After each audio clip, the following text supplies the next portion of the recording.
Okay, hello everyone. Thanks for coming to see me to check out the more detailed view of the Myth House video.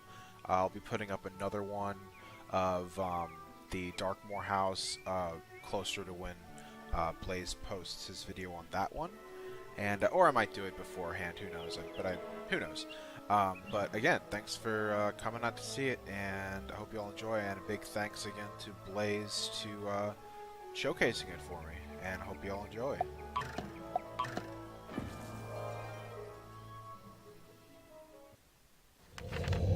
Okay, so here's actually one thing that Blaze didn't get to, which is fine. This is more detailed for that purpose. Is this this castle structure that I have built into like the overhanging cliff of the myth house for the spiral door, and what's really cool about this is what I did is I took the extra oracles that I got from the Immortals lore pack and put them in here. I used everything from the Immortal lore pack that was no auction, all the housing guests, because I wanted to make sure that I used everything that I got from all those drops. So yeah, here's the extra. There's just 2 Oracle of Hesperides and 2 Oracle of Olympus here to greet you when you come into the house, because when you can teleport from here, like I just did if you're going to the myth house, but also it will teleport you here if you're coming from Darkmoor, which will be in part 2. And that's really impressive because here's the way you make something like this. You have to use a housing command called teleport, and where you teleport an item to the magic reflector that you're using. And the reason the sound is off here, you'll actually find out in the second video. It only goes on when you're not in the menu. But as far as the door goes, here's what it takes. You have to place a magic reflector right here. And in order to do that, you can't put any reflectors up here. And if you couldn't, it's probably going to be at the wrong angle anyway. Or if you could, it's probably going to be at the wrong angle anyway. But here's what you're supposed to do.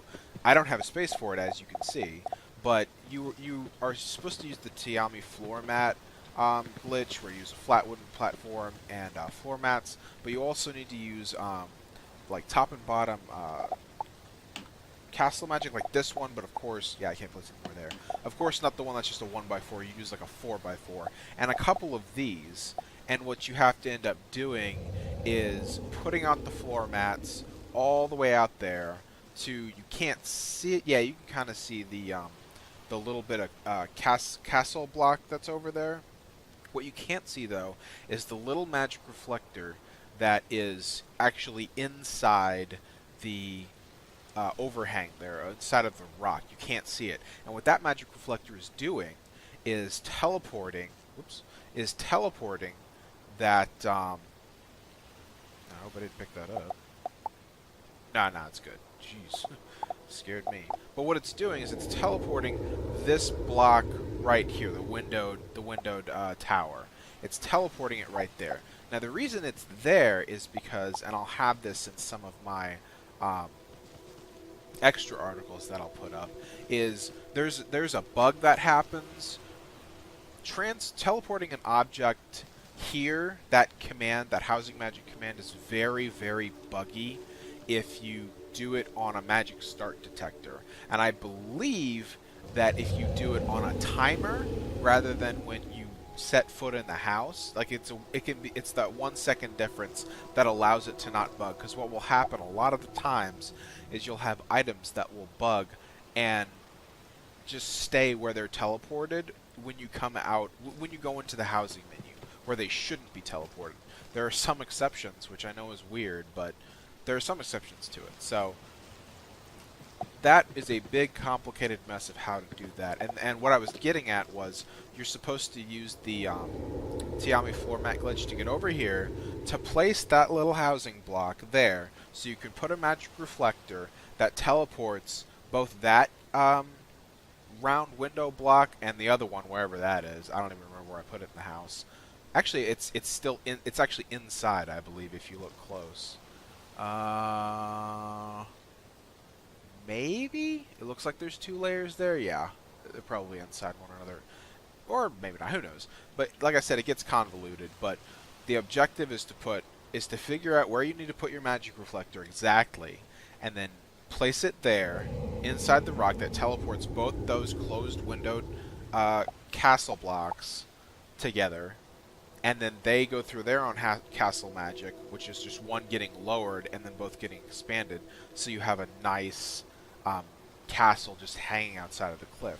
And what happens here, what you also do with the Tiami floor mat and wood platform, is that you have to put a wood platform up here at a precise angle that allows you to put this magic reflector here, and from the wood platform also allows you to put these oracles here. Now, this is important because, first of all, it just looks awesome on the round spiral. Because the round piece, that's where the door is, that's not part of the castle. That's just what the castle is built around. And what you have to end up doing is using a command that teleports this there, and funny fact, the top of that is actually a myth top castle, which is you can only get it from farming certain ultra seeds, and even then you're not guaranteed to get it, so they're kind of rare. I found it in the bazaar once, and I'm like, hey, I can use this. But anyway, it's the way you do it is you have to put a wooden platform in this specific spot that allows you to specifically place this reflector and these oracles, and then use the commands from the reflector to teleport things. Now, the reason that this is important is because you want the tower to be there when you get there. You can do a bunch of housing magic, placing everything over here, and then just have a bunch of housing magic that slowly has it crawl into place. But that just doesn't look good. So you want it to be right there when you start. And that's kind of a roundabout way of how I made that happen. And it took quite a while, but I mean everything in the house took quite a while. Okay, sorry for that ramble, but hopefully I'm going to break this up into segments. Later, you have, like I said, I wanted to use all of the oracles that I got from my packs, and also all of the pets. This oracle is just over here, you know, pondering the stars with its with a pet that comes out of the pack that you know, is also looking up when it's not falling over on its own weight. See, they're just both kind of looking at the stars. This one is a studio succulent oracle. She's studying the ruins with another pet that comes out of the pack. Here we have an Aquilin Centurion, I believe. Yeah, he's a Centurion. And he's just kind of here, chilling, making sure no one goes in without permission. That kind of type stuff. And again, another pet that's helping him mind the fences. Over here, Blaze didn't get to this, but that's all right. It's again, stuff that I wanted to do with everything from the pack. We have, of course, these are pets, obviously, but I made them big enough to be the same size as the Gladiator here and the Centurion here, and they're just kind of, the story here is, you know, they're just about to square off, you know, some kind of versus, and the pets are just beating up on their buddies, like, you know, get yourself ready, we got to fight, that kind of thing. And I'll get to that when we go up. Here, of course, we have the waterworks, like temple kind of thing, as Blaze put it, guarded by two gladiators, and of course you have the statues that resemble the waterworks boss that drops the hat. I have articles up in the thread that I made. That's the whole, you know, reveal of the house, and one of the threads is advanced housing techniques. These are extremely necessary. Inside the myth house is actually very, very, very, very forgiving because they're all built on a perfect grid. And all the houses are built on a grid. But depending on the shape the house takes will depend on where that grid is. Like, for instance, you teleport and you come here. Okay. Here's where you teleport. And you teleport in one of the 4 cardinal directions. And so this way is south, I remember. You're facing south. So that makes this east. That makes this, well, no, technically, we'll call it King's Isle has this reversed, and they need to fix it, but in the right way. But we'll call it the regular directions. This is south, this is west, this is north, this is east. But so they're all built on that grid. So anything that's not on that grid or wouldn't be allowed with the standard housing magic techniques becomes difficult to center or to have face the right way. And here's how you actually make this door fit perfectly. Because you aren't able to do this with regular housing magic by any stretch of the imagination whatsoever. See how this is as perfect as I could get it, and it's pretty good. I tried like 15 different ways, and this is the best looking one. So the way to make this look perfect is you have to use a housing magic technique called turn object in this direction. And let's see what we have on this one, for example. This is another advanced technique that allows you to fine tune where objects go with a smaller interval than 50, up, down, east, west, south, north, that kind of stuff. And a lot of these are used in fine placement. Again, you can go check out that article. There's more information on that. But one of the other advanced techniques is this one, turns object toward this one. This is what makes the angle of the door perfect, because it's an angle that's less than 15 degrees. But anyways, to keep from rambling on that again, go check out that article if you want some more information on how to do that. Again, comment where you want. I'll be happy to answer any questions you guys have. But anyways, on to the Waterworks temple is what it's put out. I like it, temple. I just used to call it the Waterworks area, but the temple is pretty good. I like that. Of course, there's I love these velvet ropes. And this is probably, ironically, the best thing in the Alfoy Horde pack, because they're great. It makes everything look like museum quality. It means don't go back there. There's important stuff. It gives it a sense of ambiance. It's just great. I love it. But anyway, this is why the reason why there's only female, as Blaze put it, the reason why there's only female statues out there for the senator gear is because you're only allowed 14 statues of each gender in an area, inside or outside of a house. So a total of 28, if you count inside and outside, a total of 56. And 7 are used over there, and I wanted to use male and female for the Waterworks gear, so that's another 14 used there. And the other 7 are used elsewhere, which we will get to. This is, actually it's relevant that I was talking about specific placement, because this temple is not built on that perfect grid. It's not, this is north, this is west, this is south, this is east. It's not. You have to do a lot of fine-tuning placement and have a lot of patience for the housing glitches that'll happen while you do it. And so here's a glimpse of how everything actually looks without the housing magic put in place. See, these are not perfect. You can't place it straight. You have to use more fine-tuned placement, and the 15-degree minimum that you can use to turn everything is not enough either. And it's just, you just can't place it straight, because north to this, let's see if I can figure it out. Okay, this way is actually west. This way is south. This way is east, and this way is north. And this entire thing is built on a very odd vector. Here's a perfect example.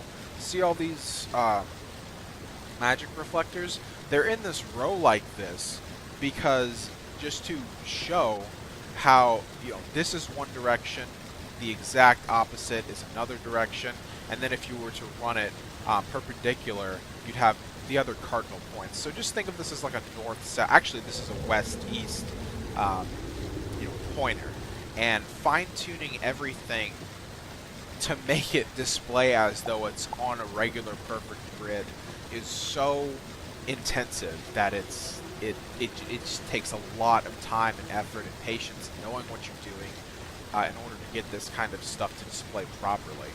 And even then, you can't get everything 100% perfect. You see how the velvet ropes are not completely aligned. I already kind of make that excuse as that, there's one that's actually on water. I think this is pretty funny how, in my mind I kind of justify it as being good because the metal um, poles are actually on a piece of a solid piece of the temple, so it works in my mind still. Um, and here looks a little better. It's almost perfect. That even is off like a tiny bit, but I think I did it so that, you know, it just looks the best. It's the best you can really do with the tools you have, while also not disrupting too much housing magic that's already going on. And last but not least, in the water temple part, the reason I have these wands here is because Waterworks gear doesn't have a specific wand that goes with it, so I wanted to use wands from around that level. But I also didn't want to use just the crafted wands or just the auctionable wands. I wanted to have a mix because I don't like some of them from that level. They're just, one's a spyglass, the other are like jellyfish wands, and they're just A, a little uninspired for me, and B, I wanted them all to be staffs. So you have the Cursed Staff, which you can get in the Bazaar, Staff of Legends, you can get that in the Bazaar, and then the Shivering Spear, which if you're lucky, you can get in the Bazaar, and I had a few that I had just gotten over my entire game career, and I wanted to put one up there. And then the rest are crafted, so you've got the Fire Crafted Wand from that level, you've got the Shivering Spear, but in Storm form, that's crafted, the Magnet Wand that's crafted, and of course the Life Wand that's crafted that looks like the Staff of Legends. So that's why those wands are there. I know they're not part of the set, but it goes with the aesthetic, and it goes with the time period, if you will, that you would be getting that gear. And yeah, that's pretty much all there is there. Most of the colors here, I do this with all the gear. I try to make it as though it's the color that tends to drop a lot.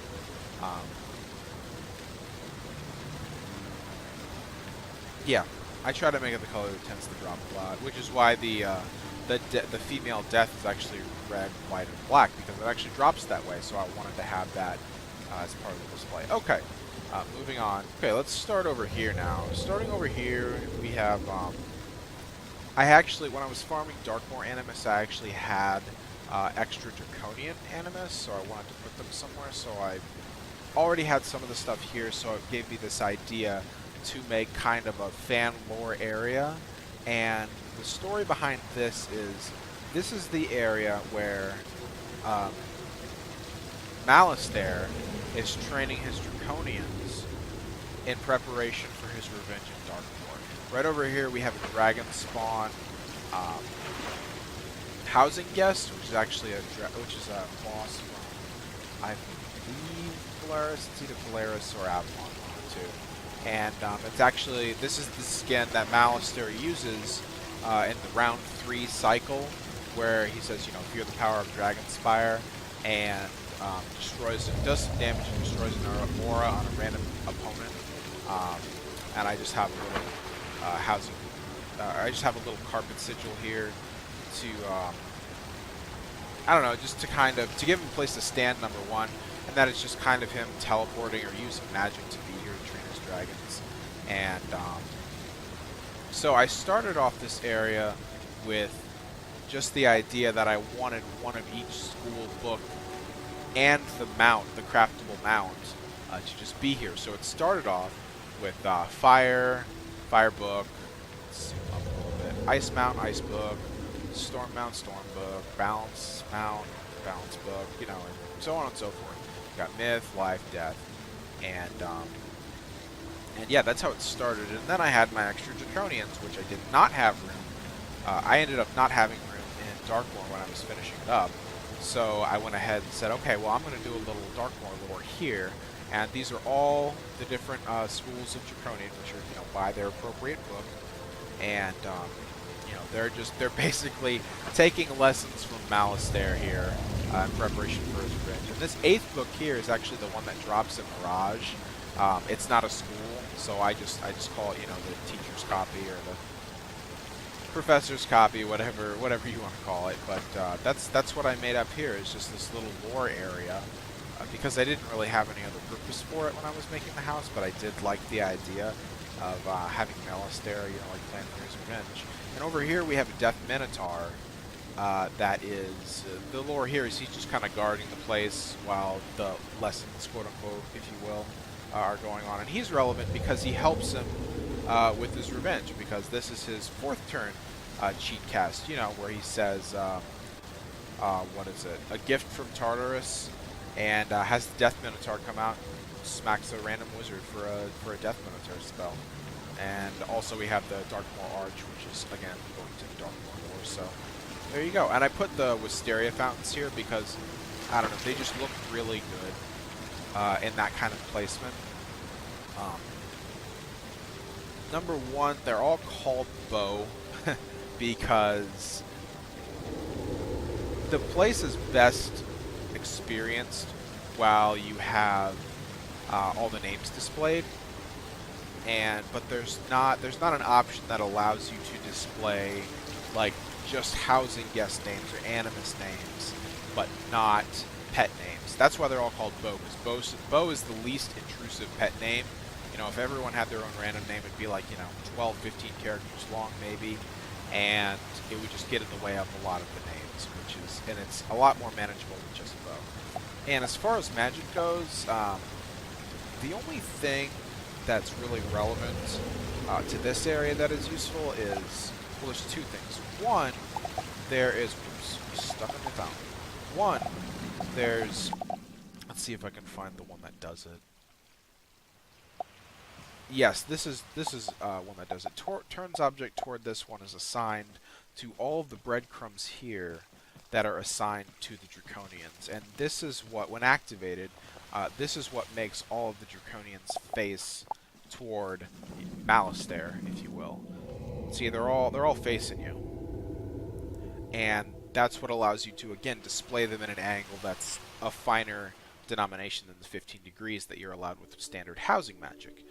And the second advanced technique is, are rather, these magic reflectors, because, again, these are buggy, but I will say in my advanced housing techniques, like how to get around that. Again, it's just use a timer rather than just start everything with the magic start detector. But in this instance, they're teleporting 2 types of breadcrumbs. Okay, they're teleporting the breadcrumbs that are, well, actually, see, they're bugged. They're teleporting 2 breadcrumbs, and they're both in those magic reflectors that are right there. You can actually, there's a technique where if you're hovering right above it, it's actually selecting one of those breadcrumbs. But anyways, they're glitched in that the breadcrumbs are within those magic reflectors. They're slightly smaller, so they get encapsulated by the reflectors. But what these are doing is they're teleporting the breadcrumbs that are assigned to the tome pets, as well as their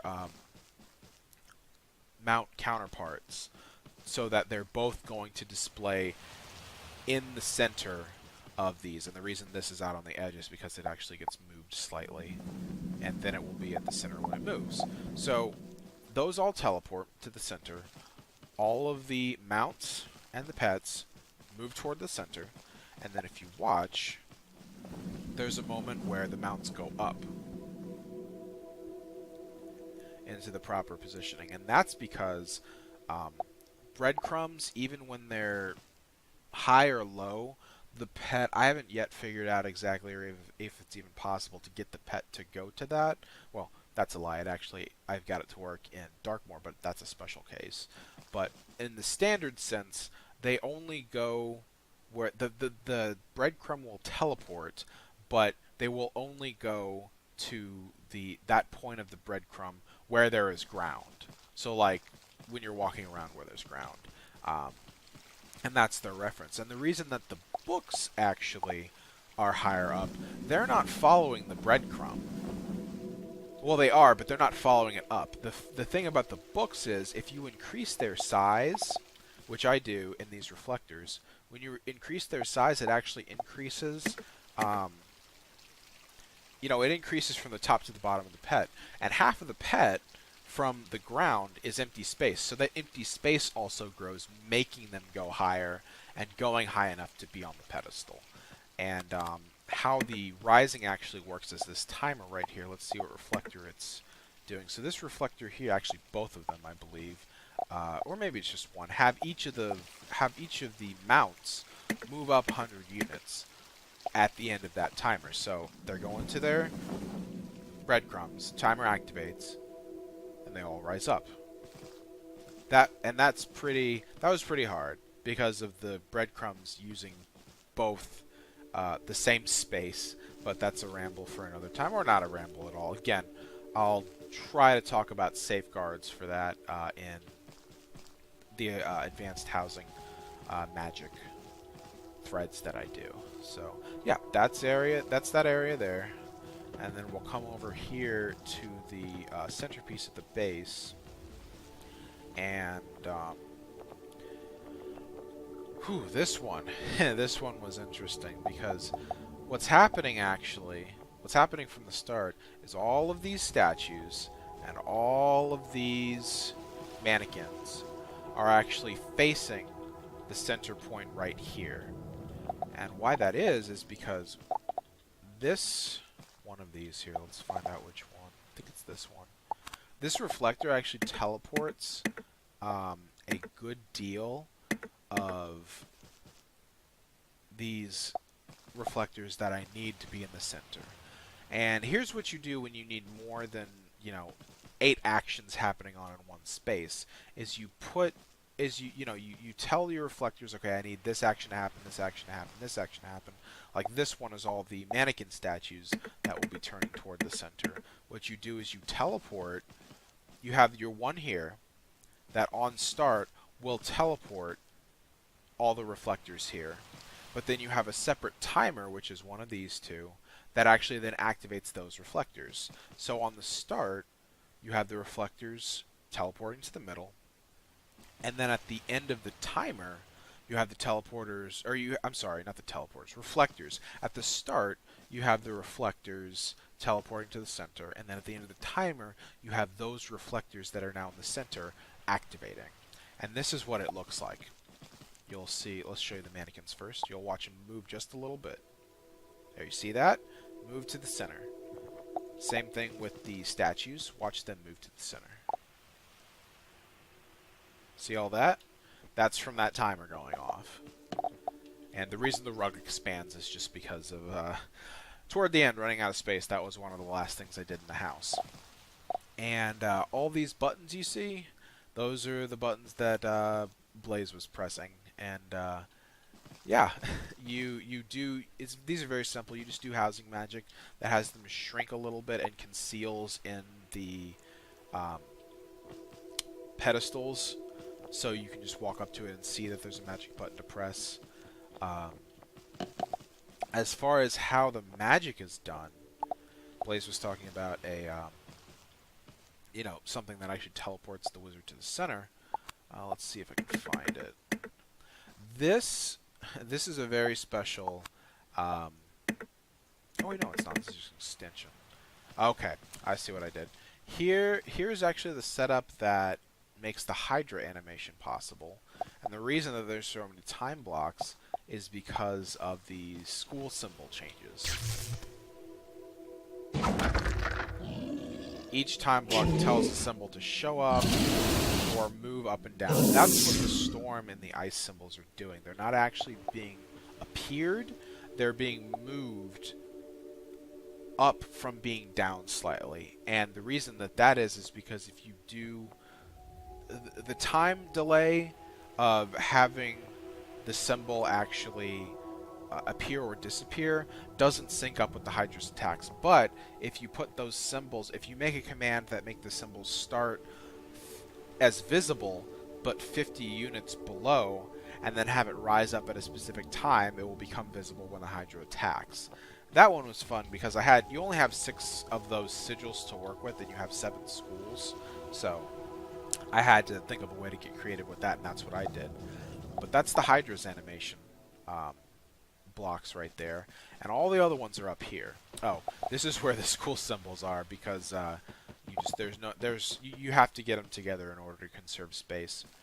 and they actually all get teleported to that same center spot that all the mannequins and the statues go to. Actually, this one, yeah, this one is another one that gets transported, teleports to the middle, and then you do all of your fine tuning with them after they've been teleported. So up here is all of the statue animations in order. You've got the Wraith, you've got the Unicorn, you've got the Minotaur, and these guys are actually on this platform because the Wraith, for whatever reason, excuse me, the Wraith, for whatever reason, does not want to stand on those platforms. So I just had it, quote, stand on the wooden platform, make the wooden platform invisible. So, you've got the Wraith, you've got the Unicorn, you've got the Minotaur, not the Hydra, then you've got the Kraken, the Colossus, and the Elephant. So all of this is basically the same. The button activates the first reflector. That reflector makes the statue itself invisible, tells the next timer to start that will make the sigil visible, and do the little magic sound that comes with it, or if it's another timer, it's going to actually make the spell activate, and that's what makes it all possible. And at the end of each one, what conserves space is you have the Wraith. Oh, what also happens here is each one of them has a spell that. Where is it? Maybe it's here. I don't know why it'd be here though. Yes, each one of them activates this reflector that will teleport the player to the center. See, teleport nearest player to the target. And what happens then is that at the end, the player gets teleported, and then at the end of it all, what makes it work is you have the last teleporter activate these two reflectors, which makes every item visible again. So regardless of which one you're doing, it's one reflector that accounts for all of them, and then the other one makes the sigil invisible. So no matter which one you're doing, and makes the rug visible again. So no matter what one you're doing, they're always going to come back to this function of making everything either invisible or visible. So that's what was able to make that happen. And the reason I'm kind of disappointed because I ran out of space and didn't have enough room to actually put out more magic timers to make like the Elephant have the screen shake, or the Colossus, or the Kraken, or anything else can't have the screen shake because I just did not have the room for the timers that would be necessary to make that happen. Maybe I'll free up some room in the future. I'm not sure. I kind of want to say I won't because it's just going to mess up a lot of things. But that's why I gave the Hydra the shake, because I had the timer for the shake, and it lets one thing do a screen shake. And I think, just a Hydra plopping down from the sky justifies that shake. So you've got one shake in the whole thing. Okay, on to here. This little area is actually what got me the idea to kind of do the statues, because this was one of the first pieces of the house where I just had this Raven statue here, because I don't know, I liked how it looked. And then I ultimately made the decision, and this is relevant to the Darkmoor transition, but this was here because of the Darkmoor transition, but I didn't really have any other reason to have it here. And then, of course, you've got, your little studious Aquilin Oracle just studying Grandma Raven, and a pet from the pack. And this gave me the idea to kind of say, okay, well, I can't just have Grandmother Raven statues here just the heck because. So I decided, what if I put other statues? So that, it kind of goes with the theme, and that's where these guys came up. And fun fact, the only statue here that you can just get is the unicorn statue, and that you can actually get in the crown shop for gold or crowns. And all of these have to be farmed for, except for the unicorn one. All of them have to be farmed for. The Wraith only drops from Grub in Sunken City. That took me a while. The Minotaur, I forgot who that drops from, but I had it in a house just laying around. The Hydra only drops from the boss that's in Dragonspire, that's just hanging around Um, this spider in one of the quests, you have to go find her, and she goes hiding, and she has a flute, something like that. But it's the boss that's just hanging around that spider. Cinder is the spider's name, and I forget the name of the boss, but she's myth. She drops the Hydra. That took me a little bit. The Kraken drops from... don't remember. The Elephant, don't know who that drops from, but I had it as a plant drop from earlier. Colossus drops from the guy at the end, the boss that's at the end of Colossus Boulevard. That's where Colossus drops from, so it makes sense. Um, so yeah, and the reason I went with Kraken here as opposed to Triton, because I keep the spells like 6 pip or close to it, is because Triton's used inside, as some of you may have seen or not seen yet. So I wanted to use a different storm spell. I didn't want to use Triton too many times. Plus, the Kraken actually looks better versus Triton, which primarily comes down from the top of the screen. And it makes more sense for a Kraken to come up than a Triton to just dive out of the sky and then you're all of a sudden flooded with water. And it makes a lot more sense in the house to use Triton. So yeah, that's what helps me kind of justify the Grandmother Raven statues to be there. And over there is where I'll start part 2 that has to do with Darkmoor, doing that little setup there. And of course, like I said, I try to use all the oracles. Here's Studious Oracle, and you use all the pets. Here's the pet from the pack. There's one studying the female mannequins with the senator gear, with its little friend, pet, whatever. The other one just contemplating them, if you will. And here's where we'll transition to the top part. Okay, back to it. Funny thing about this angle is that actually, if you look, you can see where it teleports you to, and both of them have oracles. And again, I wanted to use every drop I had for the housing guest, and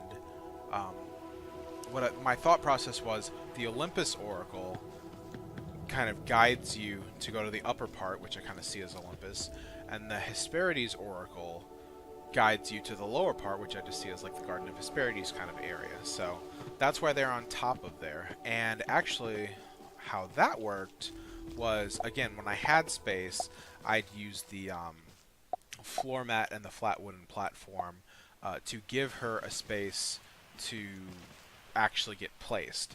And then I just fine-tune her a little bit rather than teleport her from here, or not teleport, but rather than move her from, like, say, here to here. So yeah, that's how I got them to be there. And the same holds true for up top. And if you can see, she's actually lower. She's actually kind of in the top, which I'll show better detail of when I get there. But that I actually used the same concept, but instead of just the floor mat and the wooden platform, I had to use these kind of things, but again, not a 1x4, it's like a 2x4. Matter of fact, let's just go in the attic. I know I have one, I'm sure I do. They're like these, but not as big. They're just 1/4 of that size instead. Here we go. They're just the 4x4 blocks where you can, place things. So that I used in order to get her to place higher, because you'll just put a wooden platform, Tiami floor mat, put the castle block on the wooden platform, and then do the same thing with the Tiami floor mat and the wooden platform. Well, a different one, so it doesn't like glitch out on you. And you do the Tiami floor mat and wooden platform on the top part, and you just kind of go from there. The same way that you have to construct this. There's an example of it bugging right there. Gonna work now? Nope. Let's actually leave and come back, and we'll see it working.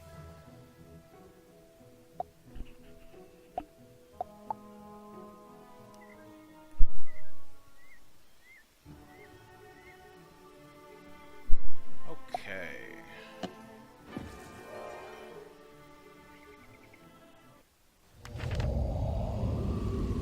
See? We got it working now. It just glitches sometimes, which is really just inevitable. So let's go ahead and go up here.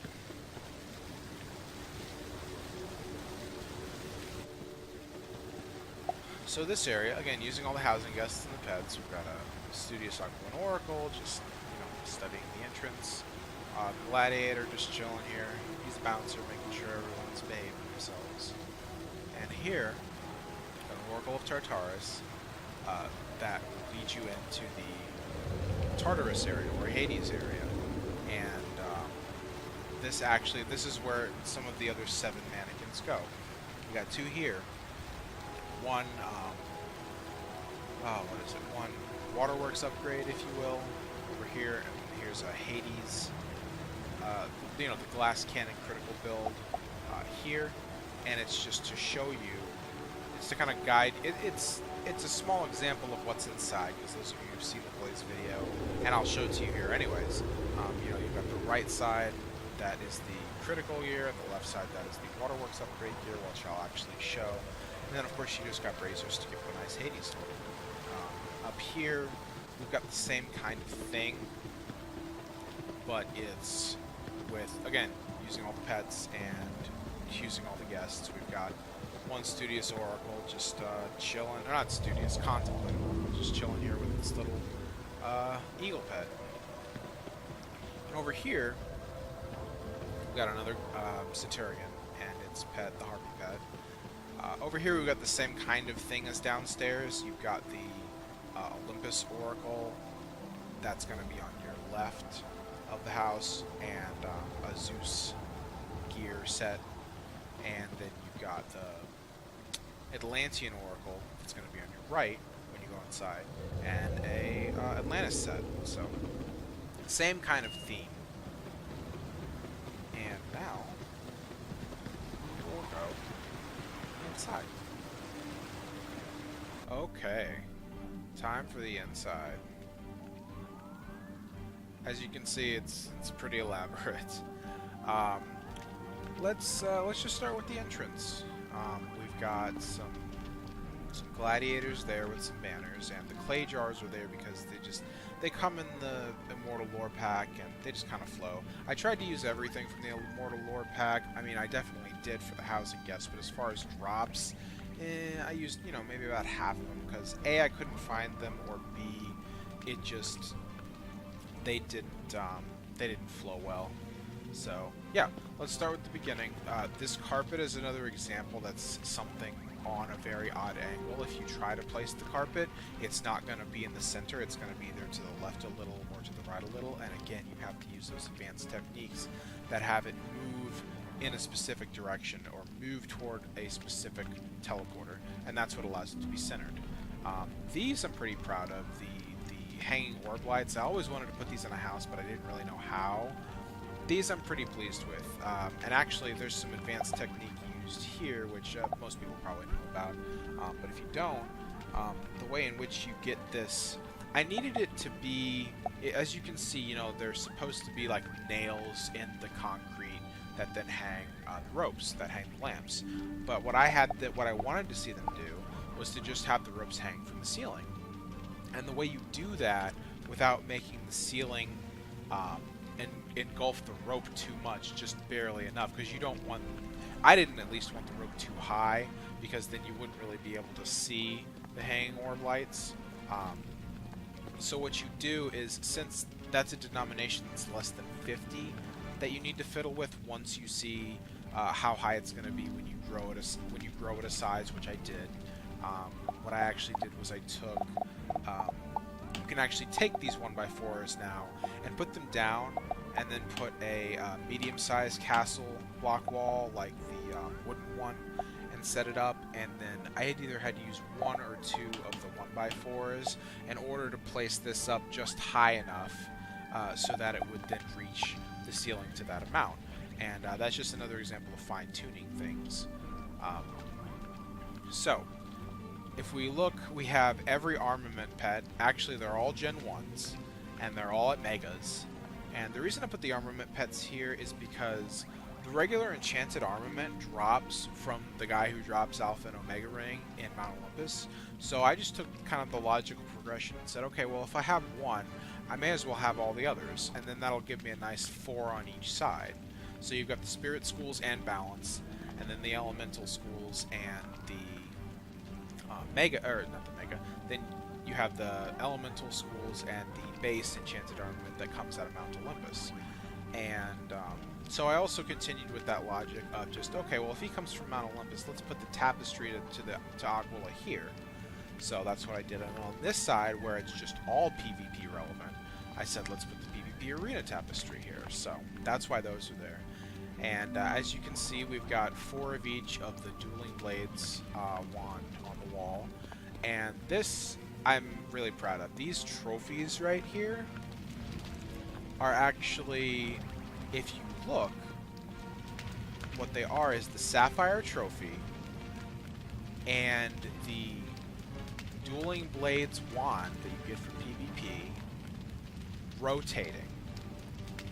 Continuously rotating. They're on a timer that keeps it rotating in that direction forever. And as a result, you get a very nice, slow-moving Dueling Blades. I mean, as they're moving around the wands that are on the wall, you know that's fine, but I wanted to go for different. And this actually allows them to just turn nice and slow as if it were an actual trophy. And, you know, you could only get the wand to be as invisible as possible while also having the exact size that you need to have the blades not touching the sphere, but also having the rest of the wand as invisible as possible. So as you can see, there's that little square part of the main body of the wand that's visible. You know, you can't do anything about it at that point. I couldn't do anything about it at that point. And I just kind of tell myself, you know, it's a visual aid to kind of show or suggest that the sphere itself is maybe actually moving. So that's just kind of what I tell myself. And the reason, excuse me, the reason, again, there's another advanced, it's kind of a basic housing technique, but some people might not know it yet, is the way it's set up is that if you have a wand that you make invisible, but then make visible again, the wand shows up again, slightly darker, but the wand shows up again without the school symbol behind it, without the school symbol and the little part of it that wraps around the wand. That's disappeared. That's why you don't see, like, the ice school symbol just getting turned around. And I have 4 of those, and I don't know, I just think they're really cool. Continuing on to this area, you've got some braziers here, which I originally had, and then I decided, you know what, we're going to take that PvP trophy, and we're going to put it in the middle of the brazier, and make it look like a phoenix, like one friend I had said, or just something that makes it look just really cool. So you've got the shine of the trophy plus the fire of the brazier perfectly centered in there, and it just looks really neat. So that's the entrance. There's not really any special housing magic for this one. The wands on the wall, as you can see, the school symbols disappeared. The wands on the wall actually matched up perfectly with the trophies, so I didn't have to do any special adjusting. Thank goodness there, because if I had to, I wouldn't have done it. But they were in a position to where I could just move it down X units and you know, have it moved another X units, and that they'd line up perfectly. And that it took a while to get the formula right, but man, it's worth it because it's pretty cool, I think. Okay, so now for the main attraction. As you can see, we've got all the Hades gear here, and actually, what Blaze did was pretty funny. I went ahead and opened this. There's a lever here that what it does is it makes that center velvet rope disappear, so you can go inside. And so here's part of the grind or the cool stuff that you know, he wasn't able to mention in this vid because, you know, he's got to keep it short, and this one's going on way long. But what happens here is, so check this out. Every single piece of this gear is the Waterworks upgrade gear on the left-hand side, and on the right-hand side is the, you know, glass cannon Hades gear, the critical gear plates. And that's what it is for all of the schools. I only have access to, at the moment, I only have access to the Fire, Storm, Death, and Balance schools. So, for instance, the other schools are actually just, you know, a different type of the a different school type than it actually is, but it's colored in a way that makes it the appropriate school type. But I still stay true to the fact that they are full sets of the Waterworks upgrade gear. And you'll see, I make a point of doing this, you'll see fire is all fire. Ice, while it might not be ice, it's the full set of fire. Storm is the full set of the Storm, the Black Thunder gear. Myth is the full set of the Balance version. I had a lot of extra balance, but it's the full set, it's a complete set, it's just colored like the Myth. The Death is all Death, all the Waterworks upgrade Death. The Life is, let's see, more Justice, but again, it's the resistant gear and a full set. And of course, the Balance is Balance. And let's see, these are going to be all critical gears. This is Balance. It goes in the reverse order this way. You got the Balance glass cannon gear. At least I believe. Yep, Balance glass cannon gear. What did I make the Life? I made it Death, but it is the complete Death set. We've got the complete Death set here for Death. For Myth, what did we do? We did Balance again, and this is the glass cannon Balance set, complete set. For Storm, it's Storm. It's the complete Storm set of glass cannon. Ice is probably Fire? Nope, Balance again. The Balance glass cannon complete set. And then Fire, as I've shown you, is of course the Fire glass cannon / critical set. So while they maybe died, you know, I definitely took it the extra mile. That, you know, making them complete sets, making sure Fire had all Fire, making sure Storm had all Storm, Death had all Death, that kind of thing. And as far as the colors go, I tried to do the same thing with the Waterworks gear as I did with Hades and Zeus. Zeus is another story, but we'll get to that later. And then also Poseidon. That these are the colors that drop most often for this gear set. So for this gear set, these are the colors that drop most often here. For this, these colors drop most often here. And I know this because of when I was farming. It's another account that I have where I have the Ice, the Myth, and the Life, and these were the colors that actually did drop. And some of them you can see on Central, some of them you can't. So I made sure all the colors, like this is the canon, if you will, Black Thunder gear set. This is the canon, again, if you will, Myth set. This is the canon, what is it, Tormentors, something or other? Yeah, Helm of Torment, so the Torment set. So that's the purist in me coming out. And, yeah, and you have, again, the complete critical set here. That is the colors that will most often drop, if not, you know, all the time. And what's actually different and really extra about KI in this instance is that these sets, they have their own color palette. Like if you want to color Darkmoor or Waterworks gear, all the color palettes are exactly the same. But for Hades, it is nowhere near the same. Well, it's near the same, but some colors are omitted while some colors are allowed. It was really kind of a pain, but luckily I had enough combinations of gear to where I could make it look like it. So that is it for. Oh, and the centerpiece. There was a bunch of. Oh well, besides the centerpiece, there's also. This comes out of the Immortal Lore pack. The Proud Pegasus statue.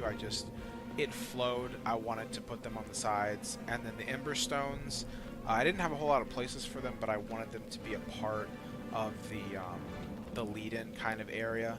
And then also, of course, you have extra Hades wands here. And again, using everything from the Immortal Lore pack, I went ahead and got the gladiators on each side, guarding kind of the area, and the Studious Aquiline Oracle just studying the museum and contemplating one, you know, thinking like, wow, this must have taken forever. And She right, it did. Anyway, back to the center floor. When I was done with everything, the middle floor was just dead space. The sigil wasn't here, the carpet wasn't here, the Celestian dining table wasn't here. It was just empty space. So I thought to myself, you know, what can I make here to fill this space? And I think I did a pretty good job just deciding to make it look like this. It's a pretty nice centerpiece that just, you know, engulfs the Avalon carpet and the spiral sigil, and it works with the spiral of the Celestian table. And you know, so far I've gotten pretty good feedback from it. And there's nothing elaborate there to it. You just place them in wherever, and then you just adjust the placement with housing magic, and then at the end of the day you come up with that.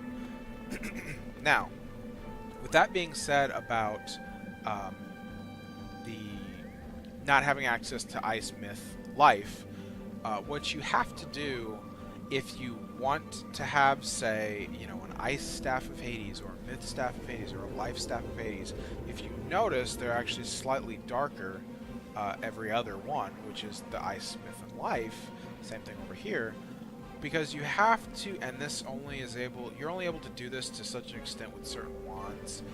But what we have to do is take a regular Hades staff, and if you can kind of see it because the Hades staff is kind of imperfect as far as design, but take the Hades staff, make it invisible and then visible again, getting rid of the school symbol, and then in the same exact space you have to take a wand of the school you want, but that's small enough to fit in the space of the wand, or at least mostly, and make that share the exact same space as the Hades wand, or whatever wand you're trying to do.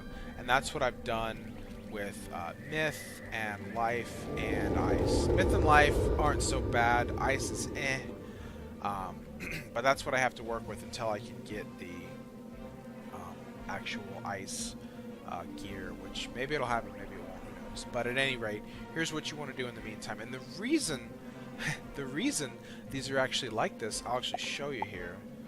See, you've got the Doomed wand, which is the ice wand, and the Hades wand, and you just set them up so that they're next to each other, and then you just use standard housing magic to get them to occupy the same space. It doesn't take any special treatment in order to get them to use the same space.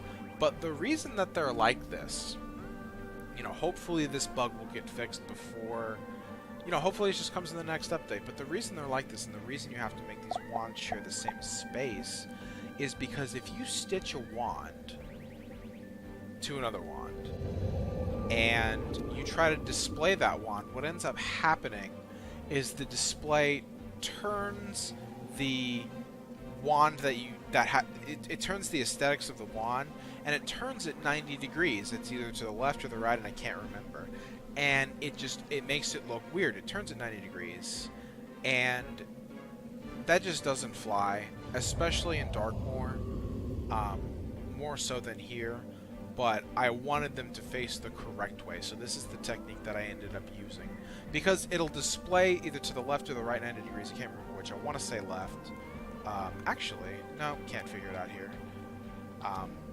But I wanted it to display this way because if it displays 90 degrees to the left or the right, what ends up happening is the school symbol stays, but the rest of the wand turns 90 degrees to the left or right, so it can't be fixed until KI decides to issue a bug fix. So that is the wand trick that I end up using for these schools when I don't have them. And yes, if you notice, the school symbol's a little bit smaller. I just did that so that you could see less of the wand that's giving it the school symbol. Can't really see it when it's far away. So, yep, that is the beginning centerpiece. And now we'll go ahead and move on to the... we'll go to the Zeus room next. And I actually have this lever over here in case you get stuck like I did. And you can just do that. And then just come closer again. Okay, on to the Zeus area. The Atlantia and the Zeus area all have their own lead-ins.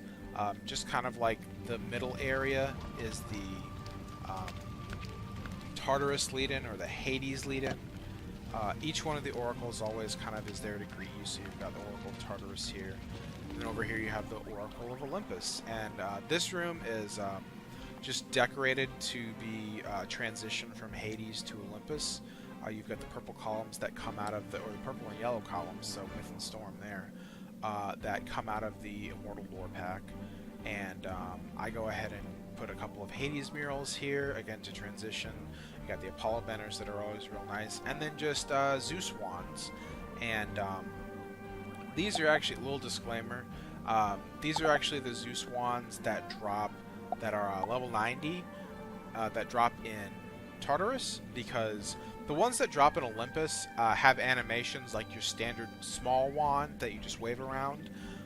The ones that drop in Tartarus are actually ones that behave like a staff, where you throw it up and do a little movement, and then your spell casts, rather than just twirling around a wand. And then the flower beds just kind of make it flow really well, I feel. And then of course you've got the Oracle in the center, and then the Olympian herbs. I think they're Olympian herbs. Be sure. Yeah. Olympian herbs, just again as more of the ambiance of the lead. And so you walk through here, and then you come to the Olympus/Zeus area. Now, again, continuing on the disclaimer, all of these gear sets, two things. One, they are not farmed from the Mount Olympus. They are farmed from the fight that is Hades, Poseidon, and Zeus. So these gear sets are all the level 90 sets that happen in that fight, or that might drop from that fight. It's the same thing with the Poseidon gear that's on the other side. They drop from the fight with Hades. And that's what I ended up collecting, because I wouldn't go through Atlantia and try to collect that gear when you get the same gear from Tartarus. So that's my opinion there. Okay. Part of the techniques that are used here are, okay, for example, the colonnades. Here's how the colonnades work. They're actually, you can't see it here, but they're actually teleported. There's a, actually it might be in here. Yep. Here's an example of the colonnade teleporting. And the reason these are actually already here is because of that glitch I mentioned earlier, where if you have teleport object here happening at the beginning with a magic start detector, it will oftentimes glitch and just stay at the teleport spot. Whoops, do that. It will just stay at the teleport spot. And where I actually ended up putting them was up there. There's some space up there where I initially placed them and then had them teleport out here. And then again, you just have to get creative with how they move or don't move. I believe, now that's a bug. It just gets buggy sometimes. Let me actually go out and back in real quick. Be right back. Okay, now we're back, and the colonnades are placed appropriately. I can't recall. I don't think I had to make any fine-tuning with the colonnades, but what you do have to make fine-tuning with are these wands. Okay, first of all, explain the wands. You see how they look proper? See how they look right? Not like before down below where you have to kind of do a workaround to the fact that you don't have the school. The glitch where it all displays to the right is what happens with regular typed wands. If you stitch a wand like the Zeus wand, where it looks the same from every angle, it doesn't have that problem, because it looks the same regardless of where you are. So that to the left problem isn't a problem with the display. Now, these wands are so hard to get to place on the colonnades the way they are, because you have to use those advanced techniques of, you know, move an object in this specific direction slightly, or you know, have an object. I actually don't think I had to do the have an object and turn this direction, because they all look as good as they can when you're looking at them dead on, as far as centering goes. But the wands, they were difficult, because this is not, these colonnades are not walls. you can't just put them on there. You have to use housing magic that will put them in a specific place, that specific place where you want it to go. And here's where they all start out, because you can start with like a medium or a large wood or stone wall block, set it up, and then place the wand on the wall, like most standard housing magic, like beginner type stuff.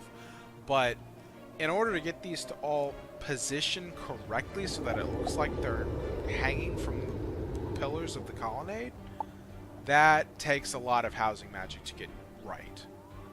And it is no joke. Just to keep it short, it was hard, and there was a lot of bugs. I believe I said there was 2 things to these mannequins, and I forgot to mention the other ones.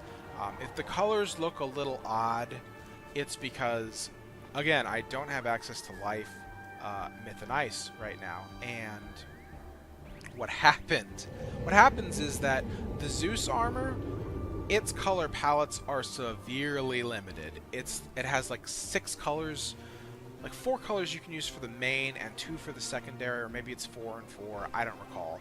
But it's a very, very limited pool of colors you can use. So for the Life, for instance, that's the color palette I could use that's mostly Life. Myth, that's the one I could use that's mostly Myth. And then same thing for the Ice. So that's why they're a little bit off, because just the color palette isn't there. And I'm not sure why they decided, let's make the color palette of the Zeus gear so small, and then let's make the color palette of the Hades gear different. I don't know. It was a weird choice. And what makes it even weirder is the fact that that doesn't exist on the Poseidon gear. On the Poseidon gear, it's like Darkmoor or Waterworks gear. The color palette is the same. You can make anything look like anything. It doesn't depend on, whether it's a critical or a resist gear. It doesn't depend on, what school it is. It doesn't, I don't know. It's just weird the way they decided to do that. Okay, well, we'll get to the Poseidon room, but right now we're going to go to what I think is my favorite part of the house, which is just the kind of centerpiece of it all.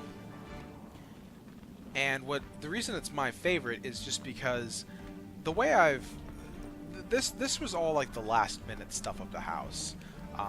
For those of you who actually saw Tara's stream, you'll notice, this stuff wasn't here. The stuff on the walls wasn't here. And the stuff up top, which I will eventually get to, wasn't there. And that's because there's actually an advanced housing technique that I do write a thread on that tells you how to save a lot of real estate if you use grow spells on a timer. If you're growing things, 4 to anything like 4 to 8 times growth, it will save you space. So like if you've noticed the mannequins growing, it's because they're on a timer, and it tells them to grow 5 times is what it does. And then there's another timer that tells the timer that is on a continuous loop that grows these things to stop. So there's one timer that tells the timer to activate the 2 reflectors that say make all of these things grow once. That repeats 5 times, and then at the time that it's repeated, the 5th time, the second timer tells the first timer to stop, and that's why they stop at that size. And I use that with wands, mannequins, just a lot of things in the house. So I was able to, after about 5 hours and all the glitches fixed, I was able to save about 40 spaces in the house. So that's why there's extra stuff. But again, back to why this is my favorite part of the house, I believe, is because it's all nice and filled out, but it's not cluttered. There's no empty space, but there's no cluttered space. It's a very nice balance, I feel. And this is actually new from Terry's stream as well, the Mirror Sphere relic, which I'm so glad that dropped for me, because I got it, and then I thought, I'm not sure how I feel about this, because it's not the silver one, which I thought looked a little more disco ball-y, but I really like it, because it goes with the blue of the PvP trophy, and I just really like it as a centerpiece. And here, if you notice, you've got all the oracles that lead into the specific areas, like the Tartarus Oracle in between the Emberstones leads to the Hades spell. The Olympus with its pink and purple columns leads to the Zeus area, and the Atlantean one with the dark blue and the light blue columns leads to the Poseidon area or the Atlantia area. And then the Hesperides one, she's here because, you know, if you go this way, it leads you back outside. So that's why I have her kind of there. And if you notice, same kind of theme here is if you notice, yes, there's a Hades mural, but there are also storm sconces that are there. And on this other side, they're actually the ice sconces. So again, more detail that leads into that area of the house, or that area of the home where all the magic is happening. And so this little sigil on the bottom, I decided to make because I wanted the oracles to all be gathering around something, and I just liked having this on a timer that makes it go visible and invisible, like there's some kind of energy that's pulsing, or like energy they're worshipping, or energy that's making maybe all this stuff happen. Right here, you know, the mirror sphere relic being there, just kind of hovering, the little pieces of the trophy hovering. I just thought that looked really cool as a centerpiece. And of course, you've got the little fountain here.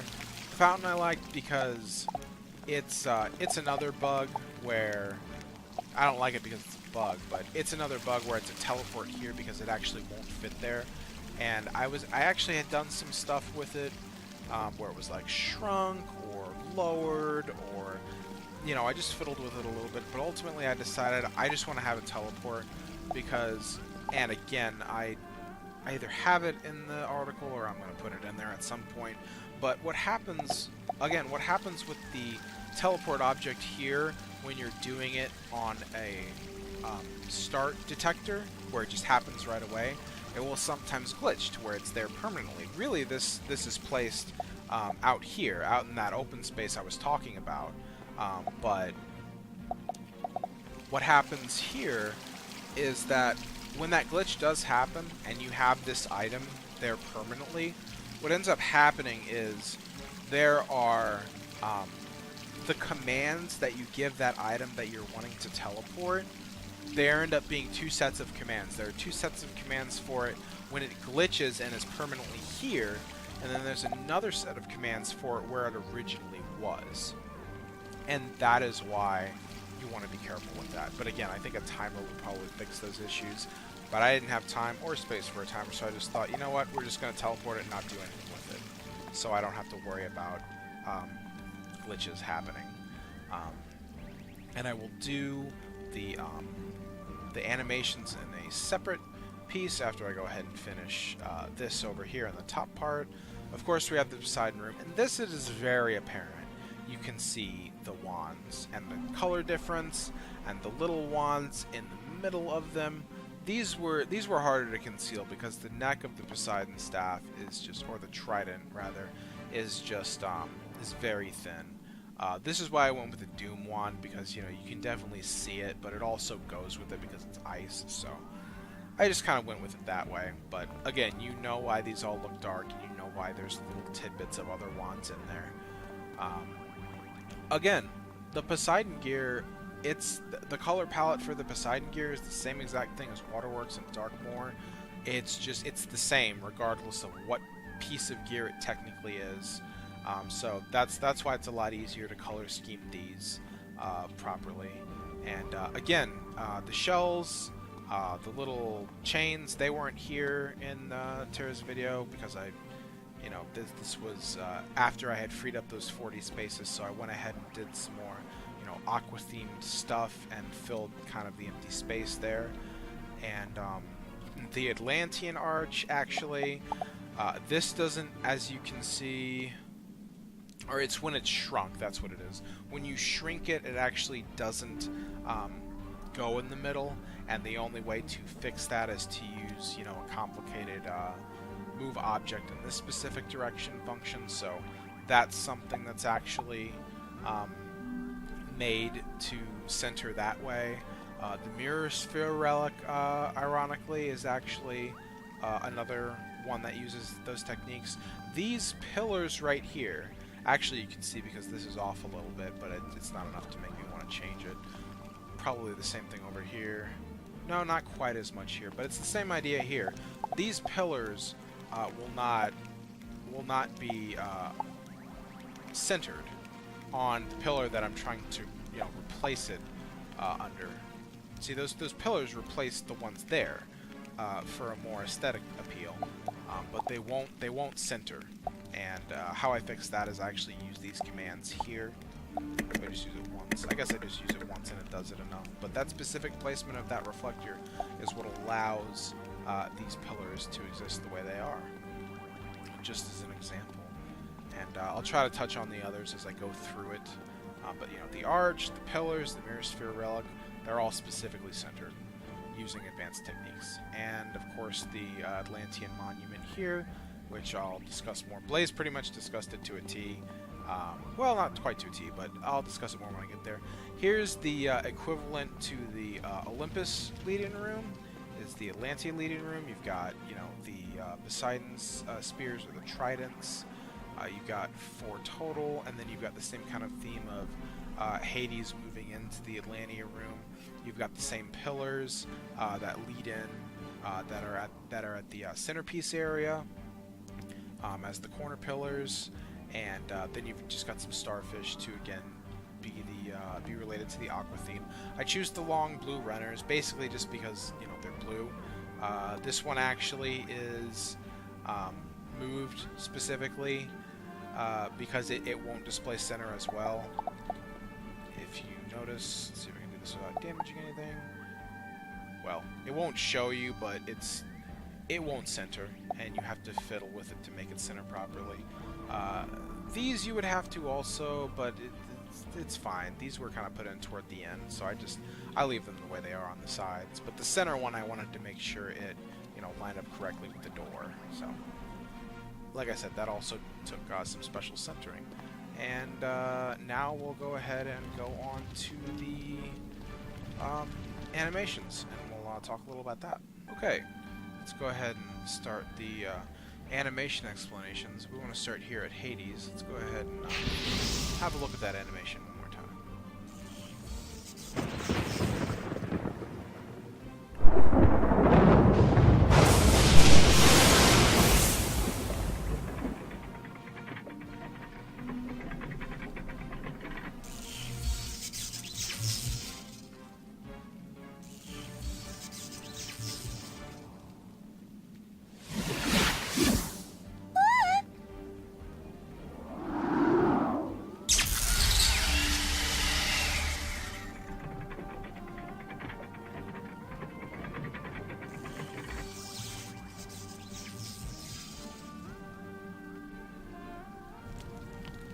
Pretty awesome, if I do say so myself. This animation actually took me... Honestly, I can't recall. I want to say somewhere between 20 and 40 hours to do. Maybe 20, I don't know. It's hard to recall all of it. I just remember the total time it took me to do everything. But this was definitely difficult. So a little backstory on these animations. I actually started with this one because it was while I was farming Tartarus, and what I wanted to actually do, the initial concept behind this was, if I would be so lucky as to actually make this house be so high on the leaderboards that people could actually come here, I wanted there to be kind of a superstitious kind of thing where people would come and use this as I wanted to call it a blessing, like a Hades blessing or a Tartarus blessing, in order to, for good luck to try and get the Amulet of Divine Influence, which I actually have on this guy, which I was lucky enough to get one time. But actually the first time I ever got it was on my balance, and I've actually got a total, on my balance I have a total of 5, on my death I have 1, on my fire I have 1, and my ice I have 1. And on the ice on the other account I don't have access to. So the idea was that people would come and kind of use it as just a good luck charm to get maybe the amulet. I'm hoping very much that King's Isle will eventually release an update that allows us to put other gear things on display, rings, athames, amulets, maybe even decks, but I'm not so worried about decks. because I really want to put my amulet out here, and I'd have to be or put it somewhere where it's kind of the centerpiece, because, you know, I'd have to use the only one on my death because there's no trade, but I'd be willing to do it. But yeah, that was the initial thought process. I wanted people to come and kind of do something that would maybe, you know, help their chances, in their mind at least, of getting the Amulet of Divine Influence. Kind of like, you know, rubbing the Blarney Stone to give you the Gift of Gab, that kind of idea. So let's walk through the details of this real quick. You know, first we have the Razor invisible, the Carpet invisible, the altar going down. These appearing to just kind of give the idea of keeping in place. The altar coming down with lightning. That the shake I actually added last, and I eventually added the lightning. Hades comes up. He puts some kind of spell on you that keeps you centered. The mannequins rise up. The Hades ones become invisible. The reason this is a sprite is because it's not a heal. What it is the flames of Tartarus. Because it's got green flames behind him. That's the whole thing, is the green flame. And that was a spell that I felt could really convey that kind of flame. I know Blaze said, you know, thanks for the heal, but it's supposed to be a flame is what it's supposed to be. Now, how this all works.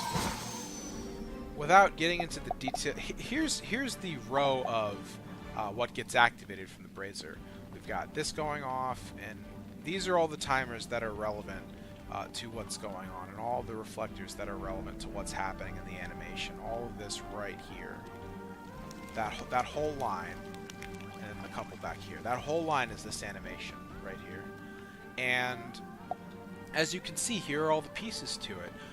These are actually the spikes that come up out of the ground. They're not, from the start, they're grown to a specific size and made invisible, and then at a certain point they become invisible and are positioned in a specific place before they become invisible, of course. From the start, they get grown to a specific size, are positioned in a specific area, and then made invisible. And that's what kind of those are the spikes that come up around you. As you can see, the Underworld Braziers are already here. They're put into place prior and made invisible from the start, so you don't see them, and you only see them when the spell activates to make them visible, and then as visible they rise up from the ground, they rise up from the stone. The altar is always here, it's just invisible, and it's made visible at the same time the lightning strikes. The lightning is actually cast at a different time, and then the altar is made visible at the specific time when the lightning would strike. Same thing with the shake. The shake happens at the same time the altar becomes visible. Hades has always been here. It's the same thing with the Underworld Braziers. He's made invisible and moved into position prior to, then made invisible, then rises, then goes back down. There's not really much of an explanation. It moves into place and then goes down and comes back up at the appropriate times. These are what I use for those of you who saw Terra's stream. The reason that the Storm Orb actually went off earlier than it was supposed to is because of that one troll that was just following us around. She actually used her Storm Orb on the Storm Orb catchers, which I use for the holding people into place. The Storm Orb capture, or the Storm Orb catcher, gets again moved into position, just like all the other things I've been talking about. Moved into position and made invisible, and made visible when the brazier activates. So it holds the player in position without seeing it, and that's how that happens. Now, as far as the mannequins go, the mannequins, as you can see, you know, we're not here, and the fun thing is, or the reason, it's kind of not by design made long, but more by necessity, because here's what happens. There's already the maximum mannequins allowed in the space. There's 14 down here, 7 on this side, and 7 on the Atlantia side. So in order to have the mannequins here, I can't just put 2 more out. What I have to do is use a command that moves the mannequins there. And I actually have them shrink a couple of times to not be enormous. When you see them, they're a 5 times size, not a 7 times size, which is their base size. So what happens is, like I was saying, the length comes out of necessity, not necessarily design, because at the start of activating the brazier, this spell activates, which is move target here. And the amount of time that it takes the target to move there is precisely the amount of time that I let pass to allow the objects to become visible. Because if you notice, they go from visible to invisible while they're still traveling. And that part is by design. Because you want it to be the idea, hey Blaze, you want it to be the idea that, you know, they're getting teleported to you, they're coming to you, they're rising to you. So let's just take a quick look again. We'll see that they're going from invisible to visible and actually go through the railing because they're coming up from down below.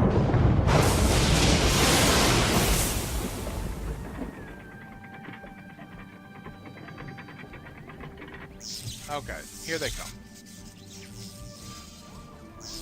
See that? They become visible at the right time while they're still moving. Because that whole time that you were waiting for the brazier to be cast, they're being moved.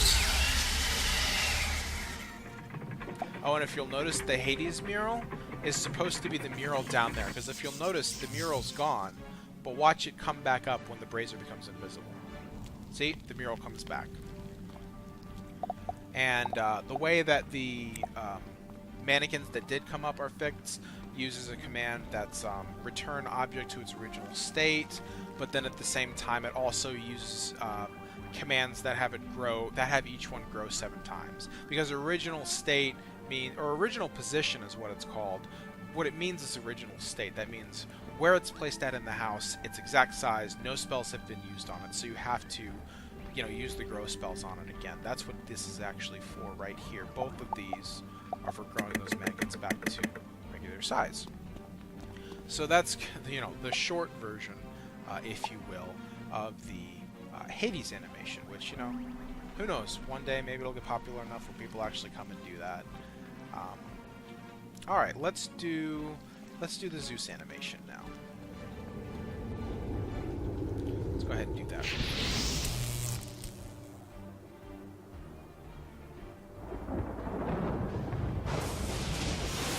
Oh yeah, I added that shake after Blaze did his recording. I just found it.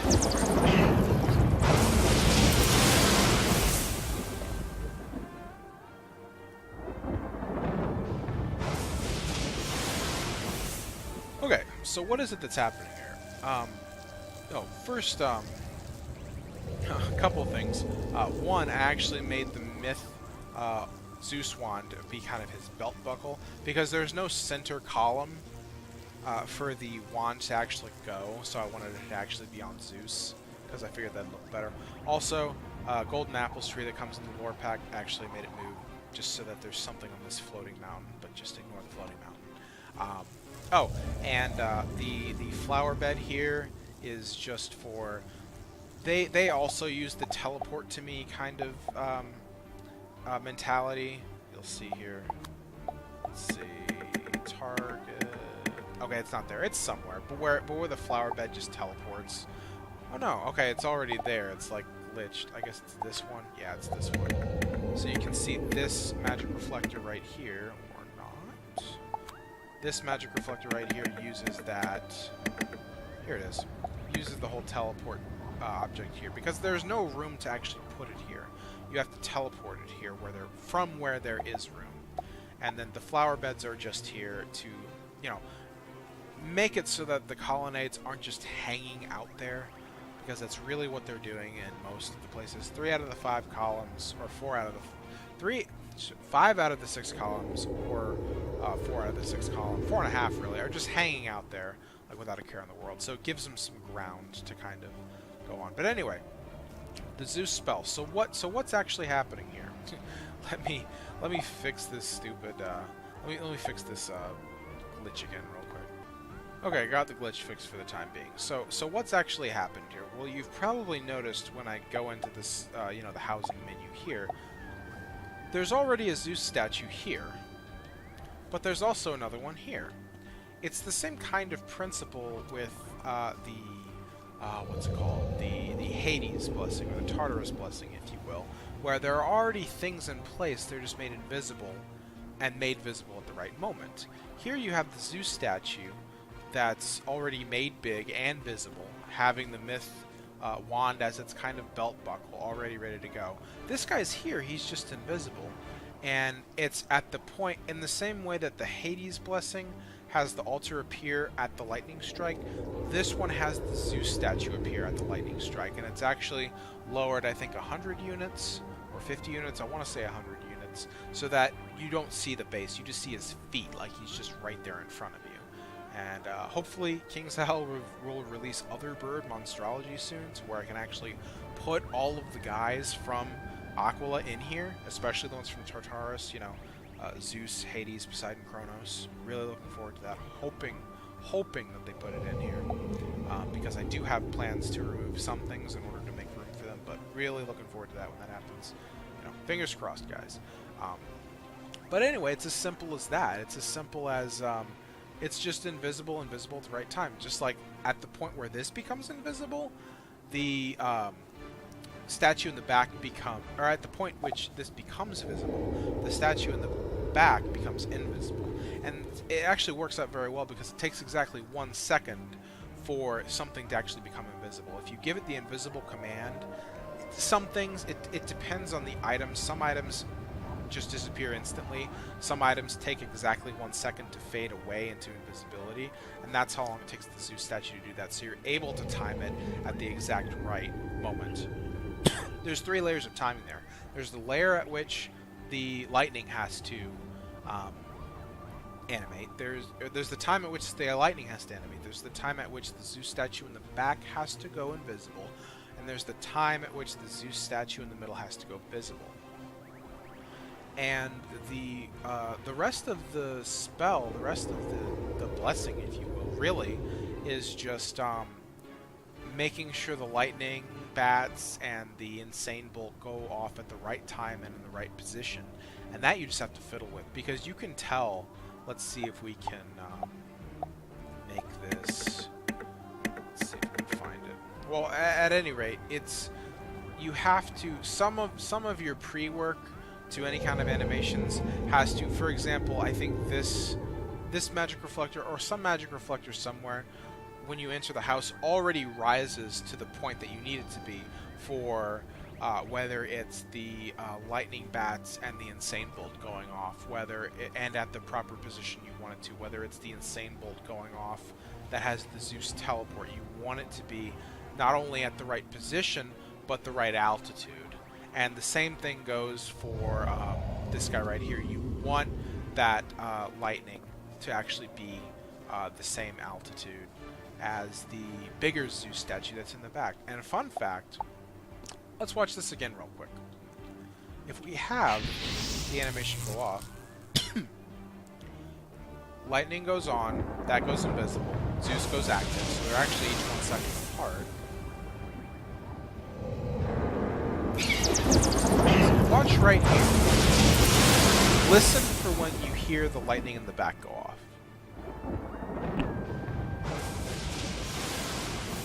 Okay, the reason you can actually hear that is because there's 2 insane bolts going off. There's the insane bolt that's visually showing you Zeus going back to where he was, and then there's another one that's programmed specifically to go off somewhere in this area, to where it's far enough away to where you don't see the clouds and the lightning sparks and that kind of stuff, but what you do hear is the lightning going off itself. Because if it was just, actually, I think I might be able to imitate that. Let's see what we got here. It's here somewhere. I know exactly where it is. Here we go. So there's actually there's a cauldron back there. I can't remember where I put it there, but that's what the insane bolt is attacking. It was probably just something to put there. So that's what the insane bolt is going off on, that has Zeus go back to where he was. And here is another insane bolt that is attacking this one right here, and this one has already been moved somewhere over here to where, again, you can't see it, but you hear it, because the insane bolt that goes off over here is too far for anyone to hear. You'll like barely hear it. So that's just another fun fact. And now on to the Atlantia one. And again, these are supposed to be blessings, not really attack, you know. Blessing of Atlantia, blessing of, you know, Zeus or Olympus, blessing of Hades, Tartarus, whatever. That's what they were designed to be. And for this one, it is, my thought process here was, you know, for Tartarus, you've got the Hades mural. For Olympus, you've got the Zeus statue.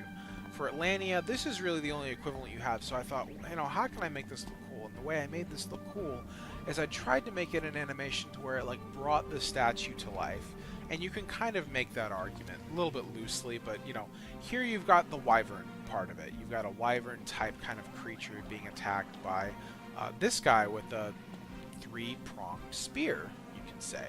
And so we have the ice wyvern and the trident. Triton.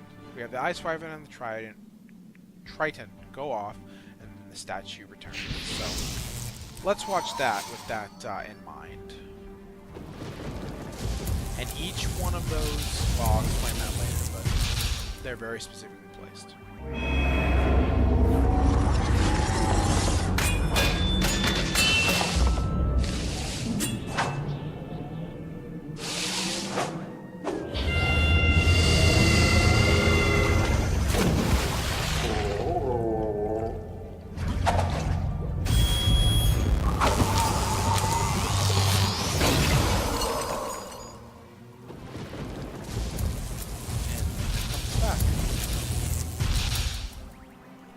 So, if you noticed there was a little bit of a misdirection there.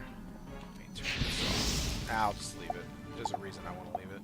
There we go, that works. So, these are all the timers that are relevant to making that happen. This timer right here actually is what makes it rain, and then it activates this reflector that makes Wild Bolt's attack very specific magic reflectors, so that they're in the right position. As you can see, this one gets attacked first, then it's this one that gets attacked next, and then this one. And that is, those are the exact places that they need to be in order for the lightning bolt to strike here, and then strike here. And that this cycle actually repeats at the end. That brings it back. So you have a lot of different things going on, and trying to think.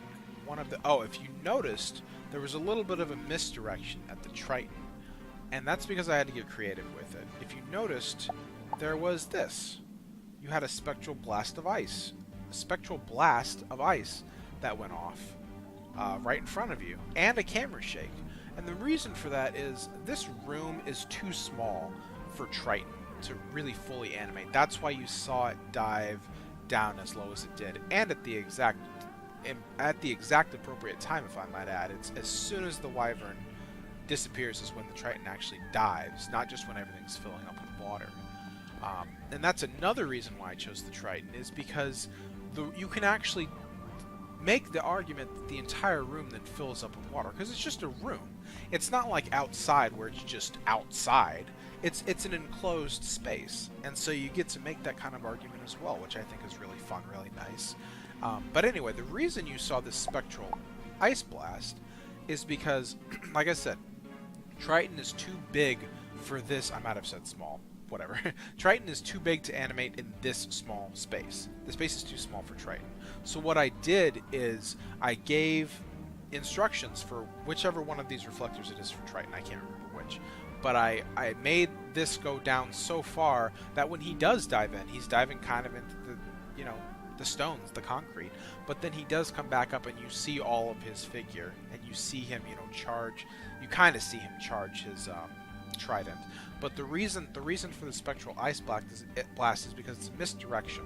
Because without the spectral ice blast, first of all, the theme here is storm and ice, because that's what Poseidon is. He's ice, but he also has storm, traits. So I wanted to do Triton with some ice aspects. And what ice does, while also filling that role of, making it ice and storm, is when it goes off and having the screen shake, first of all, they wrap completely around the Triton, Okay?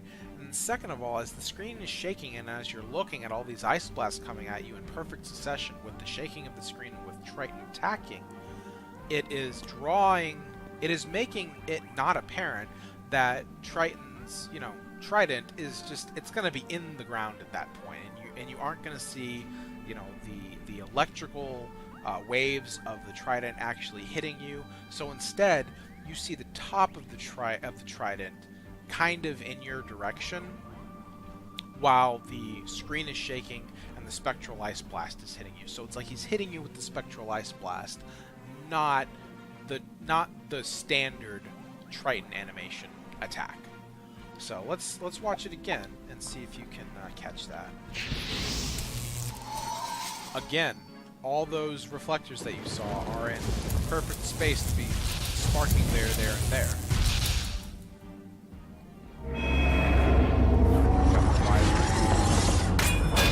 And then just watch the wyvern as soon as it disappears. And before it disappears, watch it fill up with water. See how that works perfectly? And then watch for the spectral ice blast. See that? See how you make it work?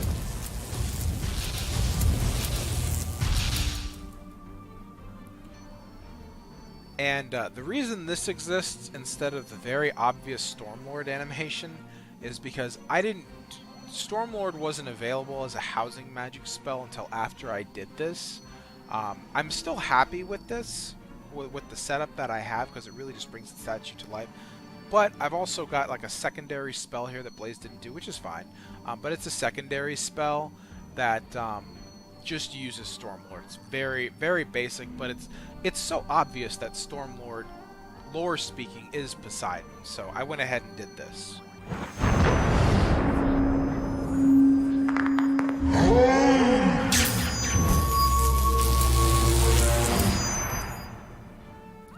And again, in the same way that the Triton was lowered in order to accommodate the room space, so was the Stormlord, except he was lowered by like 100 points, I think, whereas Triton was lowered like 300 because he's really high up.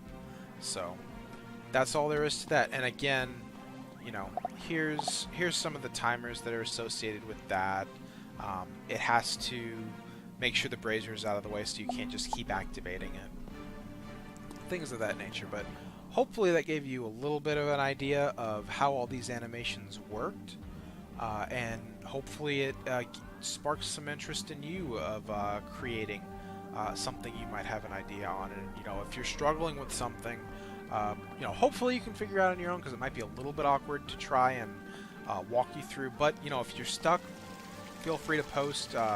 Whether it's on the main article or the Advanced Housing Magic, mods would probably appreciate if you posted on the Advanced Magic article, but whichever one you want to do is fine. But I will try to help where I can for anyone that does need help. Okay, the last piece is just this upper part, and this is an area that I might downsize. The areas that, assuming we get Aquila Monstrology, other bird monstrology as it were, these are the areas that I'm looking at downsizing. I'm thinking about taking out the Apollo banners and the Darkmoor sconces there, and on that side, and maybe just a couple of things from up here, but not a whole lot, because I do like it.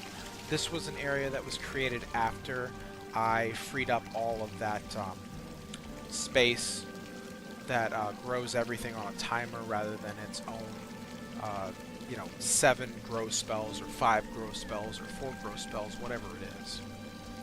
But I created this. Oh, this was already here. This just a Hades mural engulfed by Darkmoor Flame here, and these were also here. These are just simple, Dragon Spire Claw type hangings that go with this little fire theme here. And I believe the rug was already here. The rug, FYI, was another piece that has to be centered, and as you can see, it's not even perfectly centered, but I'm not even worried about it that much. Maybe I will be later, who knows, but as you can see, it's still not even perfectly centered, but it has to be centered using those advanced, move object a little in this direction type techniques. So yeah, those were already there. Here's what was not there, and I really enjoyed doing this. I use the word loosely, but I really enjoyed doing this. I thought this was fun because just like there's hanging orb lights at the main entrance, there's hanging orb lights to the top entrance / exit, and there's 4 of them, and they're displayed similarly. And here we've got some Avalon stained glass windows because, you know, just owl, clouds, Olympus, that kind of stuff. Very, very loosely making it all work. You've got Olympian herbs here and here. This one I actually put here on a castle block because I wanted there to be a little shelf for it.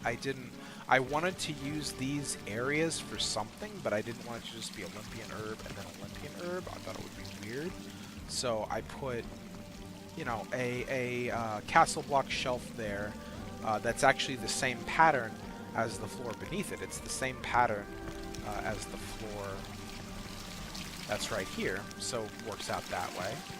And just wanted to have those herbs for some symmetry.